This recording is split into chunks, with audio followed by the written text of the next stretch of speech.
నమస్కారం న్యూస్ 9 టీవీకి స్వాగతం. ప్రేక్షకులకు నమస్కారం. వికారాబాద్ జిల్లా నుంచి ఇప్పుడు ఒక hot and sensational update. Nawabpet మండలం ఎల్లకొండ గ్రామం ఇప్పుడు జిల్లా వ్యాప్తంగా చర్చనీయాంశంగా మారింది. ప్రభుత్వ అధికారులు ఒకవైపు, గ్రామ నాయకత్వం మరోవైపు వెరిసి అక్కడ సర్ ప్రక్రియ బుల్లెట్ వేగంతో దూసుకుపోతుంది. అందరూ చూస్తుండగానే ఏకంగా 98% టార్గెట్ ఫినిష్ చేసి రికార్డు సృష్టించింది ఎల్లకొండ.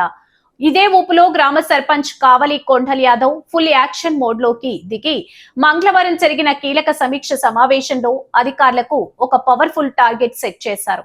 మిగిలిన కొద్దిపాటి ప్రక్రియను కూడా కేవలం 48 గంటల్లో, అవును కేవలం అంటే కేవలం 2 రోజుల్లో కంప్లీట్ చేయాలంటూ అల్టిమేటం జారీ చేశారు.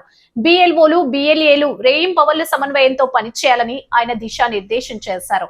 అర్హుడైన ఏ ఒక్కరు లిస్టులో మిగిలిపోవద్దు, పనిలో ఎక్కడా చిన్న పొరపాటు జరిగినా ఊరుకునేదే లేదు అంటూ సర్పంచ్ కొండల్ యాదవ్ అధికారులను గట్టిగా అలర్ట్ చేశారు. ప్రభుత్వ మార్గదర్శకాలను తూచ తప్పకుండా పాటిస్తూ అత్యంత బాధ్యతాయుతంగా సర్ ప్రక్రియను 100% విజయవంతం చేయాలని ఆయన పిలుపునిచ్చారు. గ్రామ నాయకులు, అధికారులు, బిఎల్ఓలు, బిఎల్ఏలు పాల్గొన్న ఈ మీటింగ్ తో ఎల్లంకొండలో అధికారుల పరుగు మొదలైంది. మరి సర్పంచ్ పెట్టిన ఈ 2 రోజుల డెడ్ లైన్ లో అధికారులు సెంచరీ కొడతారా? 100% కంప్లీట్ చేసి ఎల్లంకొండను ఆదర్శంగా నిలబెడతారా? మరిన్ని అప్డేట్స్ కోసం చూస్తూనే ఉండండి న్యూస్ 9 టీవీ.